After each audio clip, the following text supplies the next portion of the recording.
just to show off that you have a Tonka toy. 3, With bumper. 2, 1. Hi there. My name is Sean Patrick Fannon. I am the President and Chief Visionary Officer for Evil Beagle Games, and welcome to a initial demo play game of Prowlers and Paragons Ultimate Edition. Woohoo! That is the next big project coming out of Evil Beagle Games. P&PUE Ultimate Edition is a follow-on from the original Prowlers and Paragons, both of which were lead written and designed by Len Pimentel, our Vice President. Hey, Len. How you doing in Miami? Len! I am a co-designer and writer on the Ultimate Edition, and most of the people at this table actually have also given some contributions and additional writing to the project. So today we're going to get into some basic gameplay. At first I'd like to go ahead and introduce our players and have them introduce their characters. So we'll start with Carinn Seabolt. She is the Editor-in-Chief for Evil Beagle Games. And who are we playing today? I'm playing Mistress Miracle, aka Hannah Hubris, who is sorceress extraordinaire. She started out as a stage magician's assistant and then came to realize, oh yeah, I can do stuff for real. Very cool. So she comes from a setting called Unending War, and so this is sort of a cross-dimensional kind of fun thing. They're all meeting up in Pinnacle City, so she's from the Unending War setting. Next we have the Redeemer. My name is Donavin. I'm playing the Redeemer, who is a reformed demon. Yes, there are such things. Hey, gotta have some fun with humanity every once in a while, you know? Donavin is a playtester and contributor. He was also executive producer for the Freedom Squadron Kickstarter, which we did back. So he's also one of the most dangerous players you'll ever have at the table. So I figured, I may as well challenge myself today. We'll bring it around to Jennifer Shinefeld, who is a first reader for a lot of our product, does some editing work for us as well, and she is playing Peregrine. Someone who had found out that she has some psionic talents.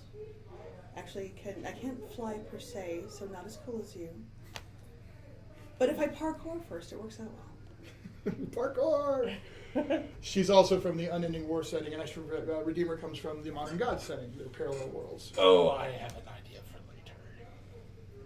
All right, next we have Why am I Ross. scared?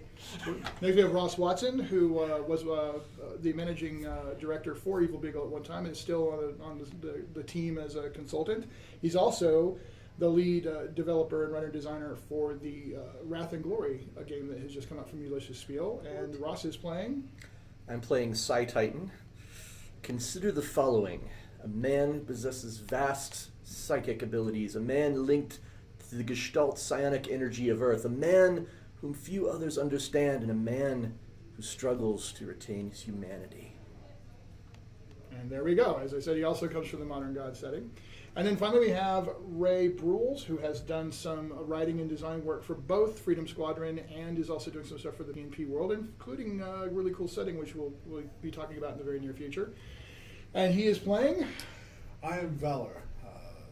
I am the eternal soldier and chosen of Columbia, the goddess that has decided to overlook North America and its peoples.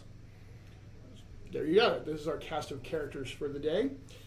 So because everybody did such a cool introduction, the first thing I'm going to do is award Resolve. Resolve, Yay. which we're using these cool chips for. And yes, these are the Savage Rift chips because, hey, tokens. But Resolve is a player economy, if you will. Good, that I only had allows 2. players to do cool things, to re-roll their dice, to add dice to their rolls, to pull off stunts, and affect the environment in cool ways. I have Adversity, which is a similar tool that I can use to enhance my bad guys and mostly try to keep them alive a little bit longer. So anyway, there's our cast of characters. What I would like to do now, and yes, I have a script, I'm going to go over some concepts. I'm going to have the players help me cover these concepts. The core idea of Prowlers and Paragons is it's a very, very... the game allows lots of stuff. I mean, it's a very flexible game. You can make any kind of concept you can think of, and it's just sort of brilliant. It's designed that, but it's also very, very easy to enact what you want to do. Almost everything is rated in terms of dice. These things are called traits. And your traits include your abilities, your talents, and your powers. Now, abilities are those things that you're pretty much, everyone's born with some level of. So you've got might and agility and perception, intellect, toughness, and willpower. Those are your abilities.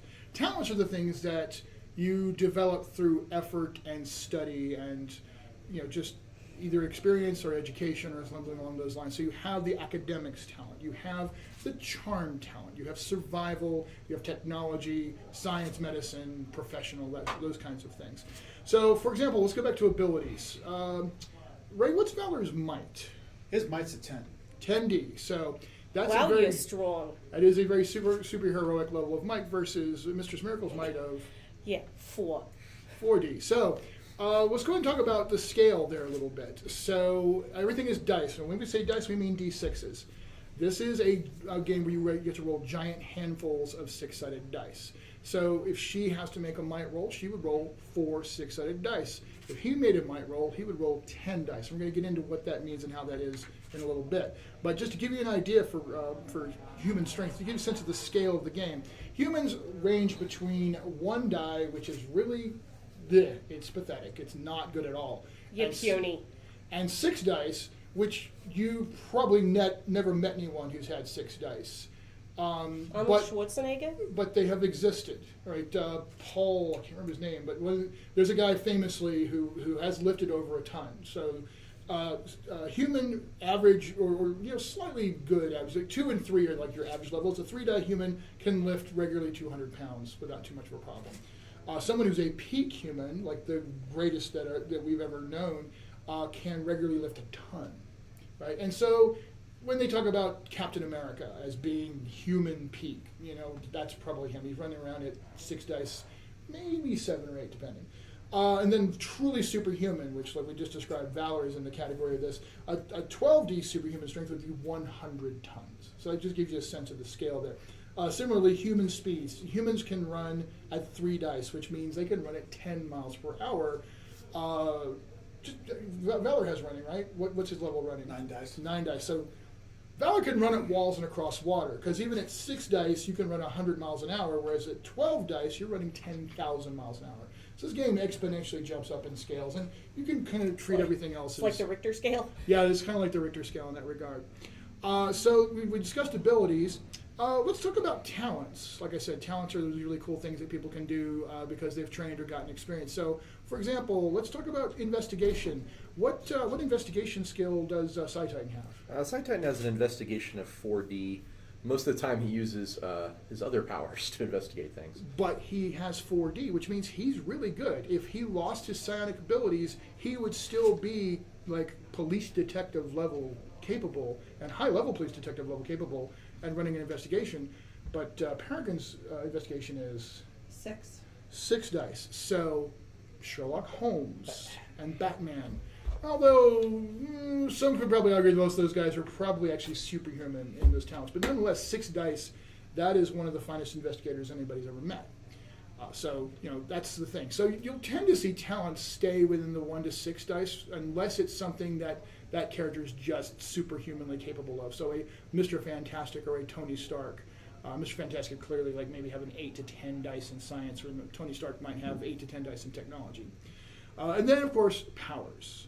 Powers are the things that really define these characters as superhuman, and that's what this game is about. So, for example, we talked about Valor's might as being 10 dice, so that's really a superpower at that point.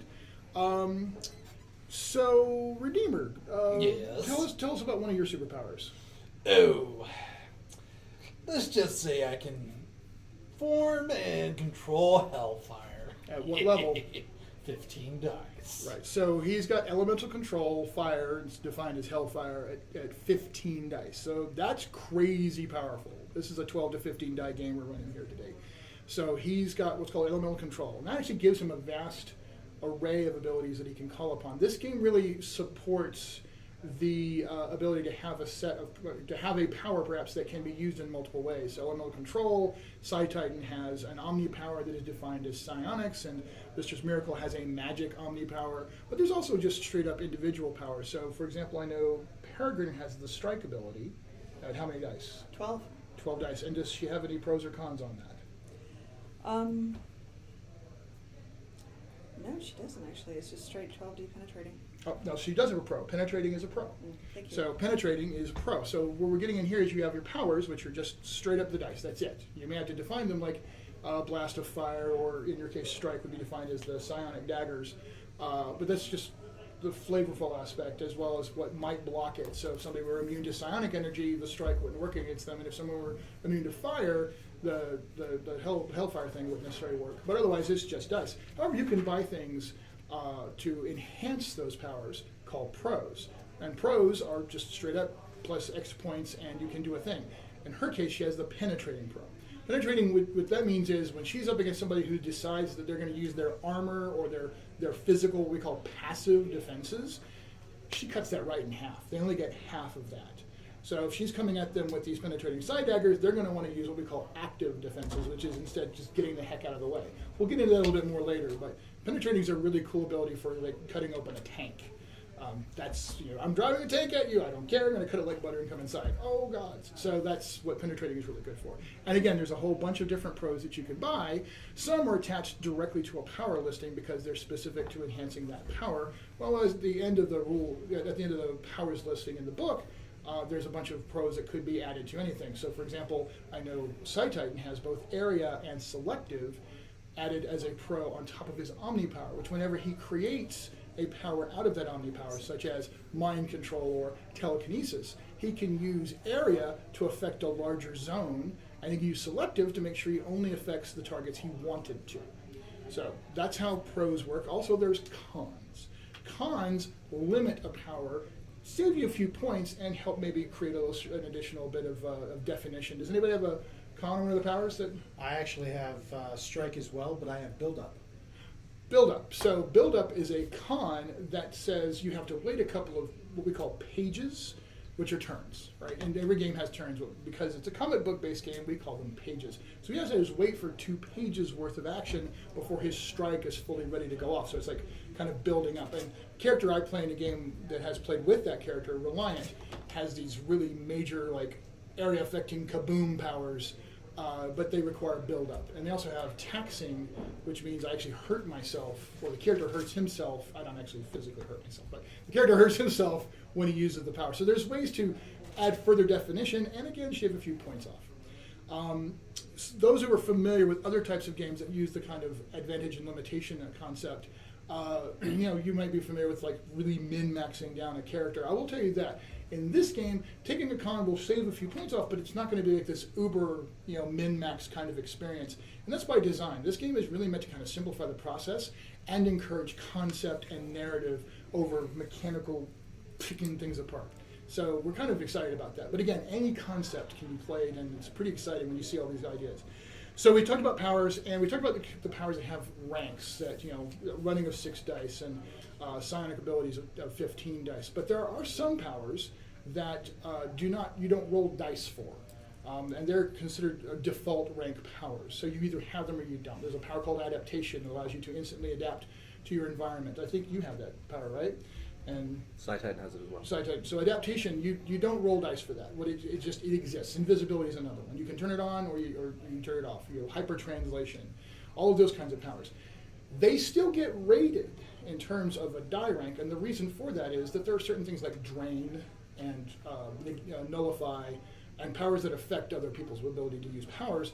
And also, having a rank also tells you whether or not you can use that power within a certain structure. So you have that, but those are the just on-off powers.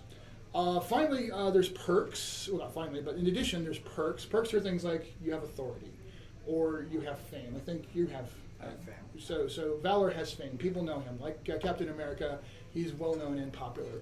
Whereas others, they have contacts, around the world or stuff like that. So perks are connections and things like that. Flaws. Flaws is another important thing. Now, what's interesting about this game? You have flaws. They don't get you points back. you actually want flaws. Flaws are a way to further define your character, and they're an important tool for earning resolve.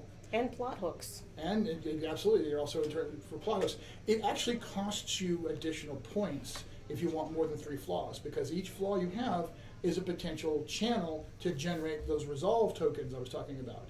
So, for example, what's a flaw that? Decorum. Ah, yes, decorum. So, how do you envision decorum for Peregrine? Things have to be done a certain way, or it's not okay. There it is. And that's a defining aspect of her character. If that situation causes her a problem, she doesn't do something that is important to be done, or she creates a social issue, or somehow impairs her experience in the narrative in some way, she can earn a resolve by role-playing accordingly, and she causes herself a problem now, which gives a resolve that she can spend later. There's certain things that, when you invoke them, they give you resolve. However, there are some flaws that you can take for your character. Like enemy. Like enemy, like vulnerability. Things that the GM should keep track of and invoke at certain points during the gameplay, and can do so at any time at will, and you just got to deal with it. However, because those work the way they do, you automatically get an additional resolve for each of those kinds. So I know, for example... Oh, yeah, I might have a slight problem with blessed and holy weapons being a demon. Just a slight problem. And therefore, he automatically gets one resolve every Think of it session. like an allergy. Yeah. Yeah, a fatal one. Usually attached to swords, okay? Relationship also. He breaks out in death.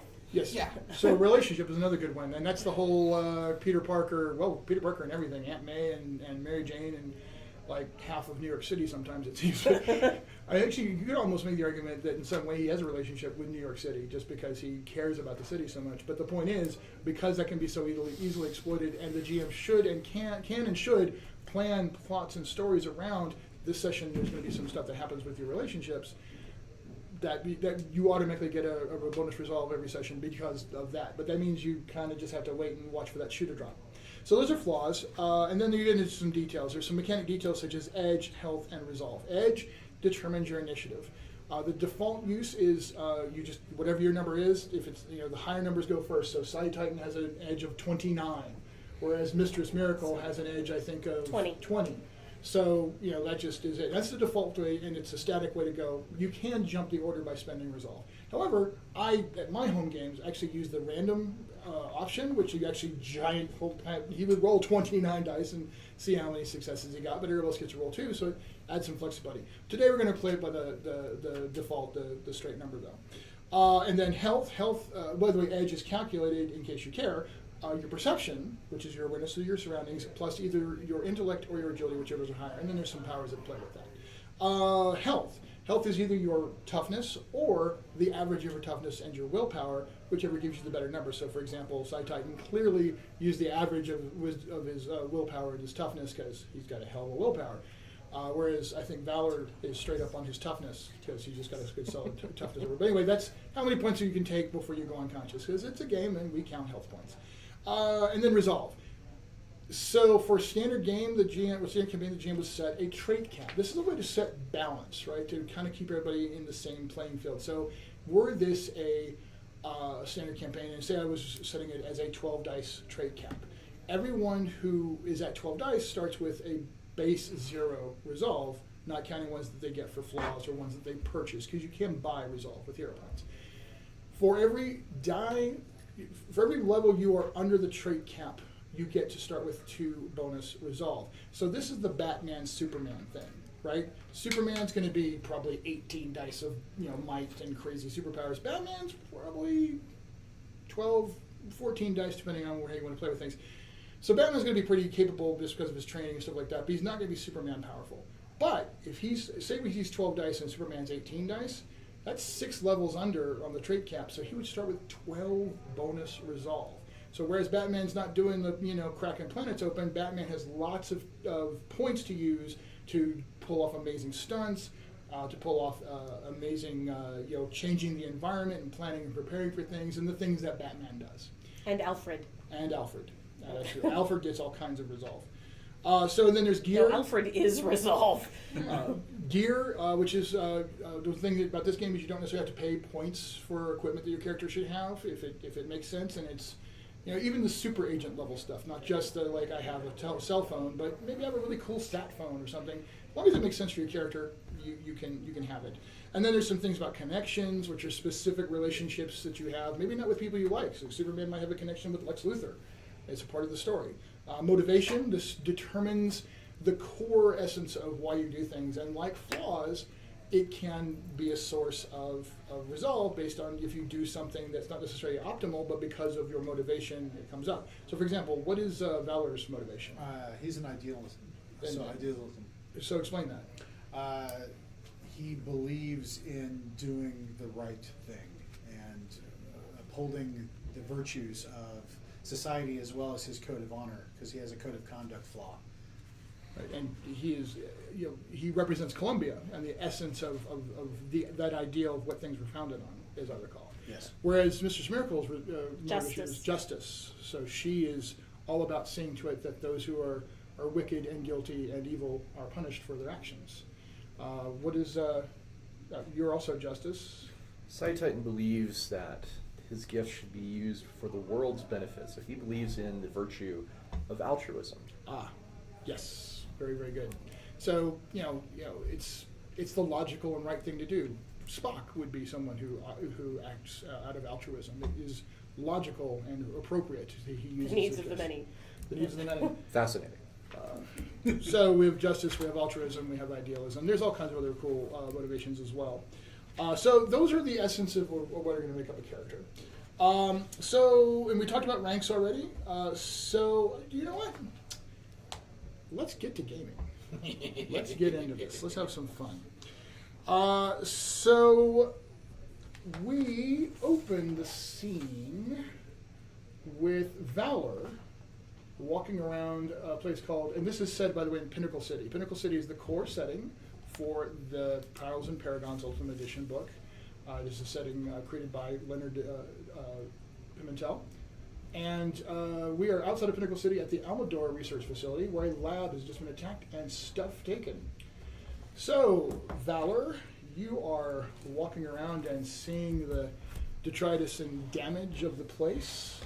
When you hear a really growly, throaty, engined car drive up just outside. Now, you have fame, so the police have very happily gotten out of the way and are letting you do your thing. They're not interfering you with in any way. They're collecting evidence and stuff like that, but they've opened the space up to you. But you look outside, and what does Valor see? Valor sees what he would call a poor man's NASCAR. It's got sponsors stickers on it with airbrush paint on it, poorly done in flames, with two individuals. One in the professional driver's jumpsuit with a helmet that looks like a demon painted on it, and someone getting out of the passenger side, yes, possibly somewhat unsteadily. With a displeased expression on his face. There's a man with a billowing purple cloak, and as soon as he steps out of the car, he just starts sort of levitating and floating through the air, and gives the car sort of a disdainful, like, I'm never doing that again type look. What? I didn't hit them. Actually, let's go ahead and hold your picture up so that people can see. And by the way, we didn't introduce Juliet. She's in the background. Juliet Meyers is our producer and tech and everything else, and the goddess we all love. So she's making sure. So were they able to see that pretty good on the camera? Okay, so that is actually a professionally done piece because Psi-Titan from the characters is actually going on the cover of the Modern Gods setting book. So that's his picture from that. Let's go ahead and get an image of what you guys see as you're walking in, and that is legitimately the picture I chose. It is actually from the dust milieu of stuff, so I'm just borrowing it because it's a really cool picture to kind of represent Valor, the eternal super soldier. And then we've got this image done by Storm Cook, which we're using for representation of Redeemer, because, well, both of those kind of work. Get in the car, he said. Drive through the portal, he said. It'll be fun, they said. They won't know what we're going to look like on the other side, he said. Yes, and this then, is incognito. I don't believe that word means what you think it means. With relation Do to they this think vehicle. I'm a demon? So Yes. as they, so you guys are not there yet. There's a word, there's a term, speed demon, that comes to mind. I mean, we could go that route, but So something clearly has happened here. We must focus on that. police officers are running up saying, hey, excuse me, hey, what's going on here? Who are you people? Even as I assume, are you... I would come out to investigate to see what this situation is. Hi! Do not fear. We are here to help. Indeed. The cops are all still standing. No one's drawn guns yet, but there are hands on... Officers, please stand down. I take the helmet off, throw it in the car, take off the jumpsuit, and underneath the jumpsuit, crazily seems, is a three-piece suit with a tie. I am Psi-Titan, and my somewhat flamboyant companion here is Redeemer. We are heroes from another reality, but we've come to assist you. And even as you are processing that, a glittering ball of energy starts to open up over the center of the crime scene. It has, strangely enough, little glowing golden stars of David floating out from it as it grows and it grows and it grows. And appearing is... Come on, Peregrine. And walk through. This is your idea of a girl date. No, it's my idea of there's a problem and we can help. So that is an image by Phil Cho. Phil Cho does a lot of the art for the Freedom Squadron setting, and this is some work he did with a friend of his for a fans-oriented, fan-servicing kind of alternate DC universe thing. But because Mistress Miracle that's a pretty good look for her, so we borrowed that image for that. And this is an image for Peregrine as she is coming out. At this point, I doubt the side claws are probably showing right now. But these two step out from that portal. I will incline my head gravely. Ladies. Hi! And I pull out the briefcase. Oh, this is strange. Sir, says the lead detective, these are obviously supers. Correct.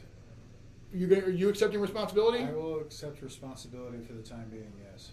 All right, boys, pull it back. This is getting weird. This appears to be your jurisdiction, I believe. Yes. Is there some way we might assist you? Where are you coming from? I'm glad you asked. Hands you a business card.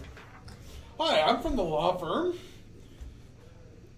of Kale, Malik, and Samuel. Unfortunately, we're from a parallel dimension, so that probably doesn't mean much here. Of course, But a I'm here to demon's help. gonna be a lawyer. Well, Makes should I- perfect Well, no. sense. Should I ever Unless encounter you have 2 seconds. extra dimensional I do. litigation, I'll look you up. So why are you here? We understood there was some sort of disturbance, some powerful entities that are causing mayhem and anarchy on your world. Yeah, something big's about to happen. Oh, I can smell the sin in the air. Oh, someone's been naughty. Potentially time and space wrenching. There's no need man. to insult the man, Redeemer. This No, is his not home. him. Well, no, someone else. Well, no, I was going to try to investigate this scene, so any assistance you may be willing to offer would be greatly appreciated. That's why we're here. Well, why we're here. So And us as well. Before they arrived, and fortunately for you, this is not the first time you've had your situation intruded on by those who are sense great portent, although it is probably a little bit unnerving for you, because it means that what had been a crime spree of primarily technical and related facilities and thefts may have greater significance than just some mad scientist grabbing some tech. But you were investigating because this is, in fact, the third such crime that has come along that has involved various technological components, or in one case, it was some particular crystals that had been forged out of diamonds and some other more exotic materials and stuff like that. So you've been trying to figure out what this might be. And you know there's probably some other supers in Pinnacle City also trying to look at it from their directions, but you were the first one on scene here. The arrival of not 2 but 4 entities from 2 different places, that's a little unnerving. Actually, just to clarify, Mistress Miracle and Psi-Titan, you've heard of each other, right? You guys have run in enough cosmic and exotic circles that you at least know each other's names. Yeah, So, Manny's mentioned him. Manny being the man, the middleman. All right, so you know Manny? while this conversation is going on, I'd like Peregrine, who I imagine has sort of already started doing that thing that she does, and Valor, would you guys go ahead and make perception rolls for me, please? What they're doing is... Everybody or just them? Just them. Because I'm kind of going with the idea that they're the very much more detective-y type, and you guys are still kind of like, you are in the process of, oh yeah, this is a person that I've heard of in the greater cosmic circles, and then you invoked the middle man from Middle Ground, and obviously he knows him. So that kind of created a distracting conversation for a moment. So what happened? What is your perception? My perception is a six dice. 6 dice. So he rolled 6 dice. What he's doing here is he's trying to count evens. It is straight up. However many dice you have, you roll and you count evens. 2, 4, and 6. Sixes are kind of fun because they count double. Now, what is your perception? 6. 6 as well. So you also rolled 6 dice and you counted up your evens. So what I'm seeing right there is I'm seeing a 2, 4, and a 6. Hey, there's a lucky spread. So that would be 4 successes. And how about you? I got 5. 5 successes. All 2 right. 6s and a 4. So you guys are looking around. So just to give you to set some understandings, you set a threshold, or a game master would set a threshold. So 1 would be like 0 would be easy, right? At least as long, so you set a threshold of 0. That means at least 1 net success can succeed. Now, if you roll 0 net successes, you don't succeed. But at least 1 net success means you have some level of success. If you want it to be a little bit more difficult, you set 1, and then 2, and then so on. You set the difficulties based on the human range of capabilities. So yes, if one of them had like a 15 dice perception, which I think is what 12 dice perception, then the things that would be hard for a human to notice, he would just casually pick up. If he hadn't been already sort of engaged with a conversation with Mistress Miracle, he would be picking up these things too. But again, my power crystal is examining her very closely. It's this hovering ball of crystalline matter, and it's just sort of floating around you for a second and zooms back over by me. So just to give you guys some ideas, so an easy level of thing would be to stand on a narrow ledge, sprint at top speed without tripping, find a hidden clue, pick a standard interior lock, hack into a typical home computer, or convince a security guard that you're lost. Whereas an average difficulty thing would be walk across a narrow ledge or stand on a tightrope.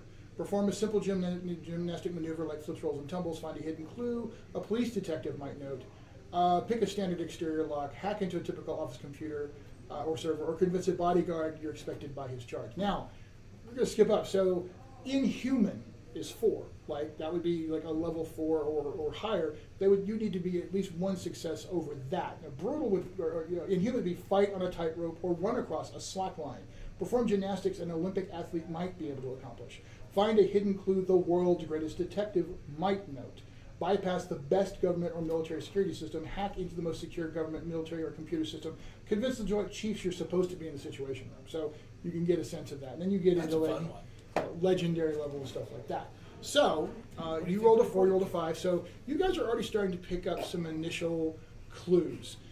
It's pretty clear that what you would consider to be paranormal level energy blasts were used in here. With your 5, I would even say your practiced eye, you would assume that's some kind of radiation. It is clear also that someone of vastly superhuman strength, was used that ability to just rip, doors open and break open into very secure boxes. You actually pick up that whoever that was also incredibly heavy. You note the incredibly heavy footsteps. Having worked with slag, you're used to looking around and seeing ridiculously heavy footprints and stuff like that. Just because he makes a mark on his world. With your 5, you also notice something that would have been easily missed, and actually you notice it just before you do. There are patterns of misplaced things that look like something or someone moved past them at incredibly rapid speed. So like a pattern of... So there's a wake. Dust and papers and things like that so it looks like you would guess somebody with exceptional mobility. Now, having said that, clear that there's more to learn here. So, as you guys are all, and you started watching, you sort of come out of the conversation and started noticing that they're starting to look around and things like that. So, at this point, I would say we probably are involved in something of an investigation. May the rest of us do perception as well? You could, but at this point, we've reached the level of what specifically we're going to find out of just basic perception. Now we might want to get into other power uses and stuff like that. I can think of a way I'd like to help Okay. with the investigation. I will use my Omni power to go to psychometry. And I will, of course, sort of see the minor sparkles of a trail of that super speedster in the wake, like his intentions to move quickly. But what attracts me the most is the indentations of fingers on the door. And I will also touch the door using psychometry to sort of read the history and past of the door. I will connect myself to whoever wrenched those doors open and maybe glean some clues from that. Okay, and so what level would your psychometry end up coming out to?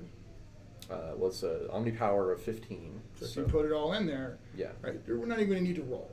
Right, that's one of those situations. This is one of those games where rolling's fun, but there are situations where it's just not a need to roll. Psychometry can simply reveal some really good information.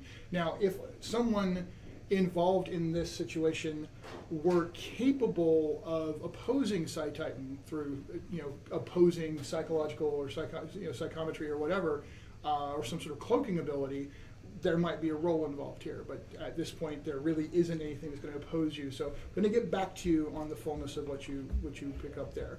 Then I'm going to come back to you two as the investigators, and we're going to kind of summarize where you guys want to go. But I want to go ahead and get a sense of what the other's doing. Mm-hmm. At this point, as the initial looking around investigating is going on, what are you up to? Did you point out the footprints? Okay. One second. There is. Yeah, I will do a variation on psychometry as well, but specifically on the massive footprints. Okay, so you're also allowing so in his case it's psychic, so it's probably more just kind of looking, getting the psychic impressions of the people that you interacted with. For you, maybe it's summoning spirits or something like that, and having them, give you a sense of what they saw, or how do you envision that actually? How I envision it is I talk to the stuff around, and I'm gonna. Hey, fire hydrant! Did you see some guy with big feet? No. Dust motes. The dust motes. Dust motes are not going to have that much in the way of capacity to tell you anything. But given the nature of what dust is, it would remember what it came from. Yeah, okay, so that's getting a little weird and creepy. We're just going to say it's hoodoo magic stuff and move on. All right, But in order to do so, I'm going to take some dice off and combine it with illusion. So Project who it was.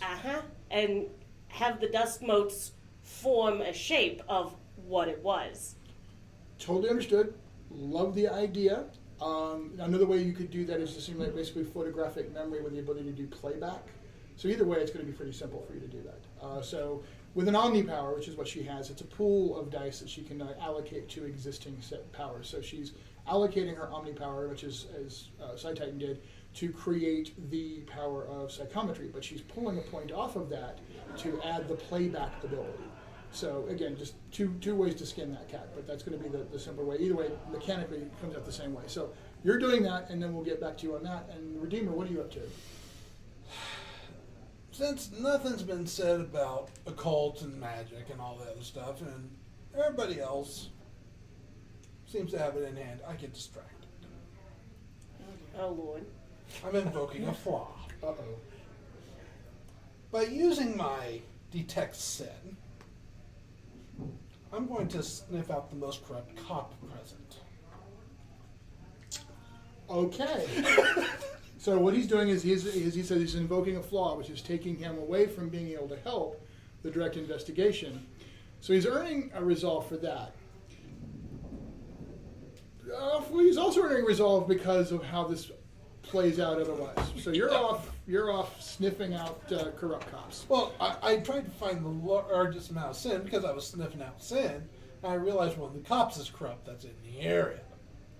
All right, so very cool. So you two at this point are doing your psychometry things, and I'm going to give you full-on descriptions of what you encounter. However, I'm going to also count that as you assisting in the investigation. This investigation also, if I may, is going to incorporate you going ahead and collating clues, not just from what you're finding here, which is a lot of what your focus is because you just got here, but you also have all the information from the previous sites. So at this point, you're kind of looking at data. Yeah, you're kind of doing that. So both of you, I think, have 6 dice. Which of you wants to take lead on that? He has to. Okay. Without question, he has to. Because narratively, while they were doing that, I would have told him because he's, from what I've seen so far, this is his world, because the cops are all deferring to him. I'm used to being in charge of my team. Right. This is not my team. Okay. It's his team because it's his world. So I am completely deferring to him. All right, very good, and I respect that. So we're going to Decorum. give you, and yes, decorum. I think decorum actually comes into play there too. All right, so that's going to give you the 6 dice that you normally have. However, with one assistant, which would be her, that would be a bonus die. However, because you're also getting the assistance of their information, we're going to actually say that's 2 bonus dice, which I believe brings you to 8. Go ahead and roll that up. And what did we end up with there? Oh my goodness. A lot of 6s. Nice. 10 altogether. Okay. So this is going to go very fast. We reconstruct the entire crime scene. In dust motes. I get the motivations, she gets the physical actions, he assembles the, he's like, okay, now that goes there, and then this is, let me tell you what happened. So here's the thing about this game. So it's pass-fail, but it's more than that. So there are different scales of results. And you know, I was looking at the situation, and I was actually going to set this as for the well, I'm going to say it's hard, right? It's not brutal, but it is hard. Hard is 2. So for a 4-die police detective, it would be a hard challenge. However, here's the point. The threshold was 2, and he got 8 over that threshold. So the way the game works, there is a success with narrative element to it. Although in the case of where I have to feed information, more traditional results can tend to be kind of appropriate. We'll see narrative results, especially when we get into combat and stuff like that. But if you get -2 or less net successes, in other words, you miss by that much, target, or in this case the GM, would describe fully what was going on. So had he rolled just crap and didn't spend resolve to re-roll, I just have complete control over the fact that they discovered probably false information. But in this case, that's not what happened. If you get -1 or 0 net successes, in other words, say the threshold was 4 and you rolled 4, that's 0 net successes, or that you roll 3. The target, or in this case GM, would describe, but you would get to embellish. And what that means is I have control of the narrative, but you get to add something into it, you know, a yes and or a yes but kind of situation. The typical example given here is that, say you were trying to jump across from one building to the next and you didn't have superpowered leaping or something like that, and say you missed by 1 or you just got a 0. I would describe that you fell, but then you would have the option to describe, but I land on a catwalk instead of falling all the way to the ground. So that kind of thing. To get 1 or 2 successes over, you describe what happens, but as a GM, I might embellish a little bit. You know, yes, you found all this information, but there's something that's not quite right. Something doesn't sit right. In this case, he got 3 or more. 3 or more successes, full narrative control, which under the kind of thing where you want to describe everything that happened, then I would just sit back and let you describe it. In this situation, it's going to have to be a combination, as Ross described, and adequately so. He had full control. So he actually described, he has discovered, you know, the second emanations of motivations. You know, we have a completely, you know, a shadow play of dust motes and detritus floating around and presenting a play of what happened. And at the same time, you have collated, you know, sort of a rapid murder board kind of thing to pull together, with her feeding in her deductions of certain things. I also have photographic memory to be able to pull in information from the other crime scenes. Perfect. To be able to pull this all together So into you a didn't mosaic. You didn't need files. It was all right there. The only reason you had to like write stuff out again was just so that they could see what was going on. So, in a nutshell, And I'm going to get back to you in a minute Of because course. there's a way that plays in. I'm really curious what the dust modes formed. Well, they formed into Dust bunnies? well, actually 10 entities. 3 of whom were distinctive, and we're just using the miniatures because I don't have our images for these guys yet. You would recognize all of these people. They are local to this realm criminals. There is Shard, a big old crystalline, sort of a pseudo-metal crystalline, very, very heavy bruiser. He really is he's the classic, I'm big, I'm impossibly tough, I'm the strongman bruiser that goes. And I would walk through, look as your images appear, and point out who each of these individuals is. So as he's describing them, I would be relaying that to... Exactly that. Now, this is a reinforced lab warehouse kind of place where they doing really high level stuff, and it was very secure. So he's obviously one coming in and just like ripping walls and doors off and stuff like that. There is also Dark Matter. Dark Matter is kind of a spooky and scary guy. He uses radiation. He absorbs all kinds of, and again, this is because you rolled as well as you did. You're actually getting data as relates to what their capabilities are.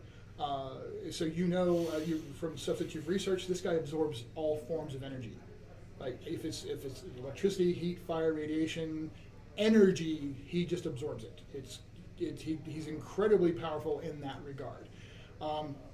He occasionally significantly hurts people with some kind of life drain ability. He seems reluctant to use it from your investigations, but there's that. And then there's Crime Spree. She is a speedster who is also a professional thief. And so she's zipping around, but the dust mode play also depicts that she does at certain points stop and carefully go through and open up secure locks and stuff like that.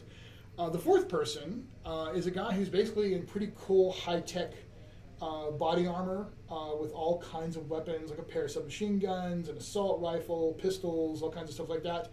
And at one point he arrives and poof, all of a sudden there's 9 more of them.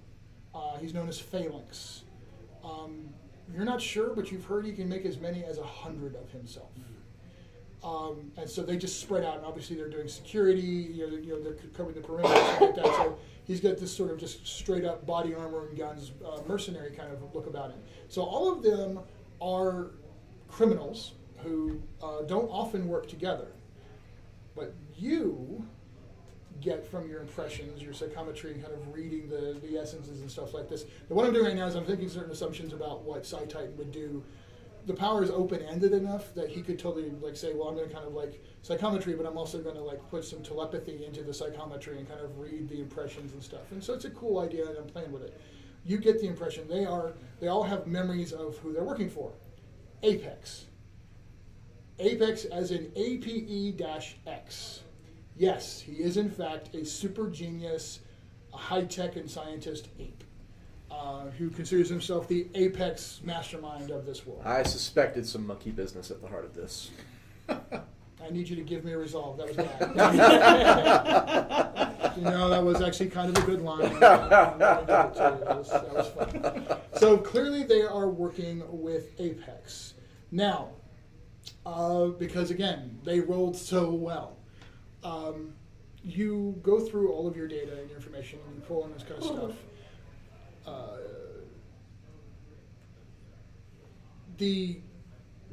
He's putting something together. He's clearly hired them to These pull parts in. mean something.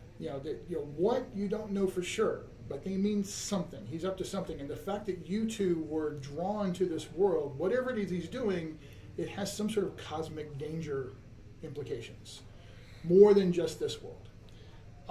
So that's pretty much it. So you also gain a sense that she really isn't about hurting anybody if she can avoid it. The speedster is definitely about, she's in it for the fun, she's in it for the money, doesn't really want to hurt anybody. The big bruiser guy doesn't care as much. He was a hitman. Well, he's not a hitman, but he was an enforcer for the mob for a while. Dark Matter's motivations are complex. He's desperate. There's a sense of desperation from his psychic essence. And then finally, Phalanx is just, wants enough money to retire. That's almost like blinking light over his psychic impression that you're getting. But that's it. There's 4 of them, or 4 plus of them if you count Phalanx, are clearly working for Apex. Apex himself was not present. And in fact, you're able to determine he's not been present at any of the crimes that have happened so far. So that's what you have at this point. Now, as you guys are collating all that, in walks Redeemer. Now, are you still in human guys? Oh, I'm totally in lawyer mode. In walks, you've had to strong arm this guy a little bit. He's like, hey, what are you doing? And the other cops are starting to show some disconcertion. What's going on? He smells. Get him off of me! You're under arrest for assaulting an officer! I haven't assaulted you yet. Now what you've done is quite impressive. Put me down! In front of Psi-Titan. Is this relevant to the attack on the lab? Possibly. I've done absolutely nothing wrong. Now, let me ask you, do you remember, do you have Detect Lies by default? Oh, wait.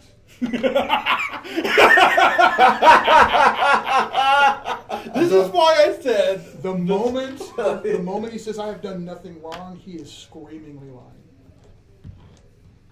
Oh, I smelled that one too. Interesting. Now, hold on. She's not said anything yet. No, but I know that face. She did the Oh, eyebrow. that's true. You two are teammates. That's true. Do you know something about this? Valor, your mundane police force is compromised. What the? And he starts to run. I will catch him. Sir, the lead detective is like, what has Johnson done? I can determine that. A moment, if you please. And Hold on. Johnson, do you submit willingly to this? Hell no! This is ridiculous. I haven't done anything wrong. Yes, you have. Valor, do you believe these people? I believe that there is something that needs to be investigated. Then by the Carruthers Act of 2010, I'm invoking probable cause. It's on my head and yours too if this goes south, but go ahead. Don't! No, don't! Now, at this point, it would be a roll. This would be where he would roll his telepathy, and this guy would roll his willpower. This is an average, mundane police officer. Kind of weak-willed. I'm actually giving him a 2D for his willpower, because he's easily manipulated. And Psi-Titan, you'd be throwing how many dice of telepathy at this guy? 12. So there's a thing in the game called automatic successes. This is a way to move on effectively and happily without actually rolling. I tend not to use it a lot just because rolling dice is fun. But there's a lot of times when it's just, it's a wasted effort.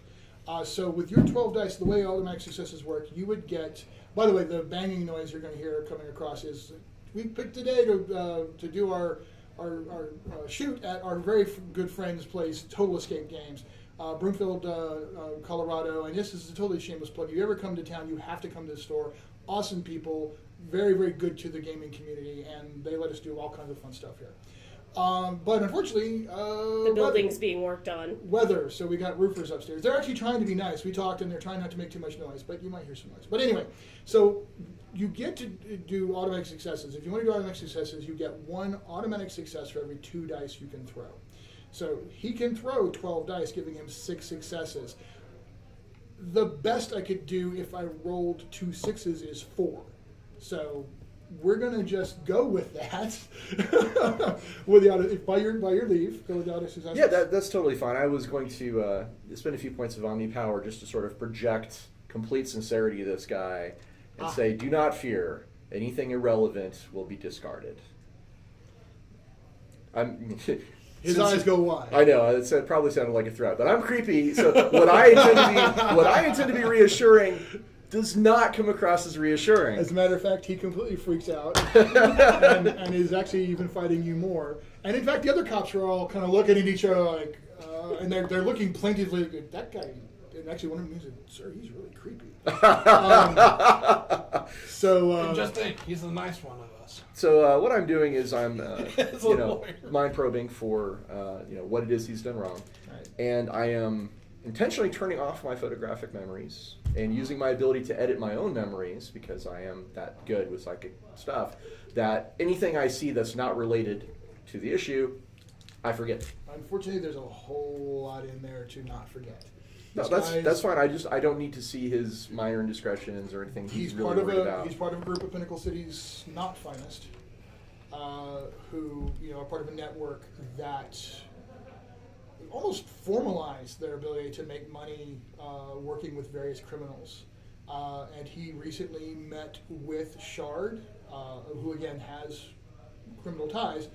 And Shard offered him and a bunch of other guys some money to help them work out all kinds of stuff. Now, this is why, even though you invoked a flaw, this ties nicely. I'm using this as a nice little hook into the next part. He was part of the team that had the security route for a special armored car pickup and delivery for what is called a phase engine. And you actually are listening to the conversation between him and Shard, and Shard's like, "So don't actually know what a phase engine is, but it's on this armored car, the ACI Armored Car Incorporated. Yeah, so they're supposed to be going through the city. So what do you know?" And this Johnson actually gives us, "Yeah, we're on the security detail, securing different areas. I can tell you exactly where it's going to stop, everything like that. Good job." And hands him a bag of money. So I will, do this, and when my eyes open, they're blazing with this sort of faint blue glow of psychic energy, and then I'll turn to the rest of you. Open your minds to me, and I will share with you what I've learned. Oh, this is going to be a fun movie. Yeah, we instantly think. We're teammates. He's done this mind link thing with me many times, and I'll reach out, and I'll definitely ooh, these two both have side screens. Okay, but anybody who wants to join the mind link is available. Do you openly? I will relent, as well as indicating to the head detective that he should. Yeah, he's also invited. Yeah, well, and actually, the head detectives are like, "I've done this before." Real quick note: when you connect, he is himself. He's not possessed. However, there's a psychic presence that is not unlike your connection to the Jade Mountain. And you sense her. Game recognizes game. And you even sense her name immediately, Columbia. Right. And he probably gets the impression of the Jade Mountain behind me. So Now, does Mistress Miracle open herself? She's Of used course. to this kind of stuff. Do you? No.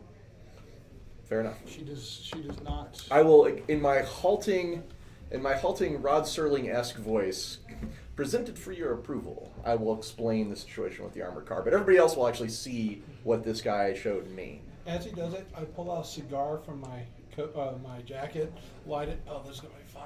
Sir, there's a tech over. There's no smoking in. Never mind. Go ahead. Can I, for sake of narrative, assume that at least 3 pages have gone by since all of this started? Oh, easily, yes. I see what's coming. Okay, she has a build-up power as well. All right, so yes, you present all of that information. He's freaked out. The detective, even as this is coming through, is like clack, clack. Taking his gun, taking his badge. Good work, Redeemer. So This is why we keep him around.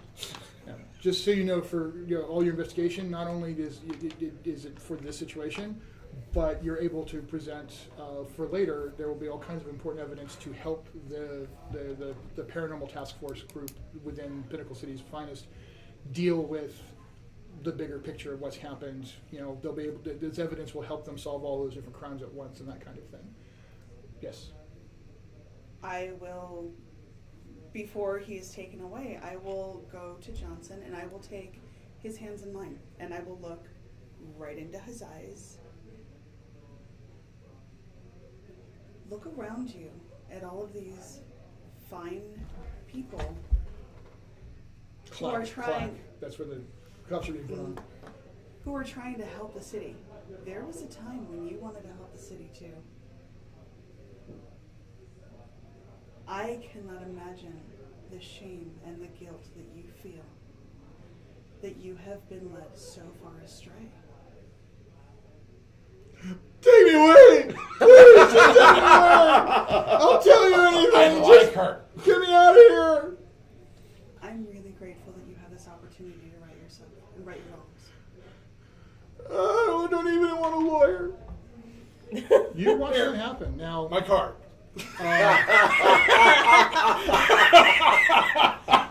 for God's sake. Now, do you have any ability to specifically detect or sense any kind of powers that you have active right now? I'm attuned to psychic energy. first of all. Something definitely happened. Oh yeah, there. no doubt. And I also have astral sight and true sight, so those two things pop up. But Yeah, something definitely happened there. He was overwhelmed with guilt, and she definitely has something to do with that. The rest of you just watched her talk to him. quirk a and you lost it. Spock-like eyebrow, but say nothing.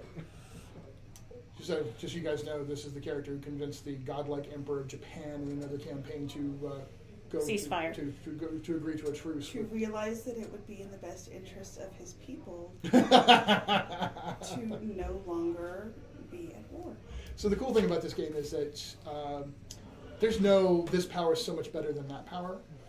The game works on a paradigm that lets all the different powers and abilities be really cool and effective based on the creativity of the player, the narrative. And again, Meaningfulness. It's a thing. everything runs on a similar paradigm. So she's using emotion control, which is a special effect power. And she can overwhelmingly affect somebody with emotion in just the same way somebody else could mind control them or someone else could turn them into a frog. You know, the base mechanic is it has an effect on them that potentially neutralizes them in combat, but it also has cool narrative effect. And the game just simply, allocates and adjudicates these things in really, really nice ways. All right, so quick wrap up as we're going to go ahead and come to the conclusion of our scene one with the investigation and the revelations. I'm going to start with Carinn. We'll come around to you. So, Mistress Miracle, anything in the aftermath of this, or? So, how do we get our hands on the ape? His plan is to take an armored car. We may be able to catch him in the act. I assume whatever's in the armored car is fairly unique. If we manage to defend it and not prevent him from getting it, that would go a long ways from preventing what we're here to prevent. Real quick, does anybody have decent technology skill? Help me. I'm a demon. I have a 17D intellect.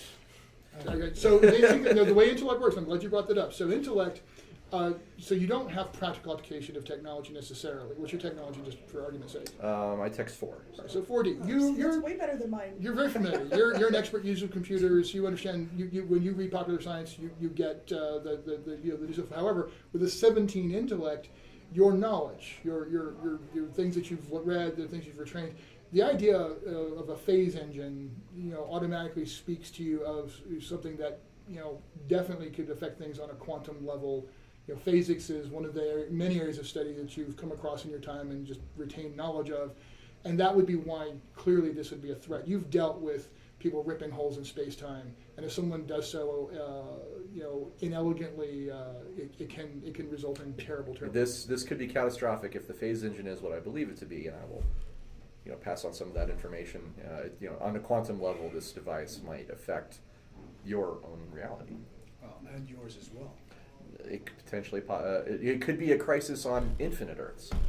Oh God, ow! So going back around, what's your wrap? Help me, Breakless. My wrap up is that I am going to ask Valor and defer to him on, all right, we know that this is Apex. We know that Johnson has the information on where the armored car is going to be, so we know where to go to circumvent Apex's plans. How would you like to proceed? All right, then we'll wrap it with you. Psi-Titan, any last bits? I think I've contributed, the knowledge of the phase engine. So. Very good. And finally? So I would want to know where that armored car was supposed to go, so we can try to figure out what the route is through the city. I also want to know what the Almador facility, this facility that we're at, what they're known for. So actually, they do a lot of research in time, and the idea of theoretical manipulations of time, time-related particles, tesseract technology, things like that. So we need. Yeah, that couldn't go wrong. Yeah. There's no possible way that could go badly. Apex might want to rewrite time. Or turn everyone on Earth into apes.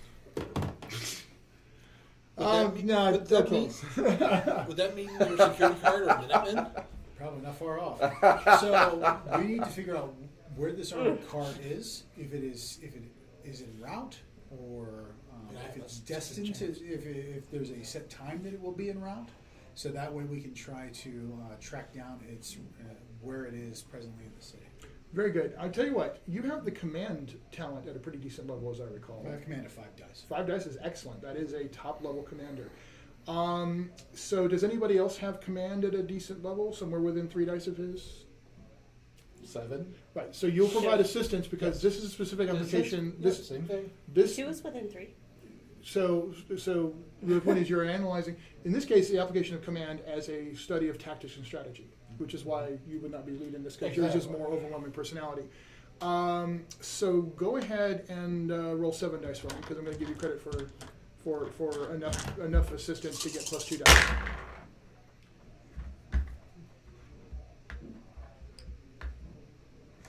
So in that case, 2, 3, 4. Nice, more than enough.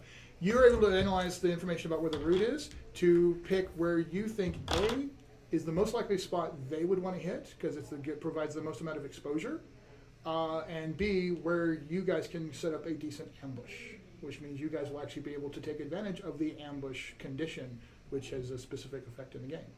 With that, we're going to go ahead and call a close to Act 1, take a brief break, and when we come back, it will be Act 2, Pitch Battle and Pinnacle Save.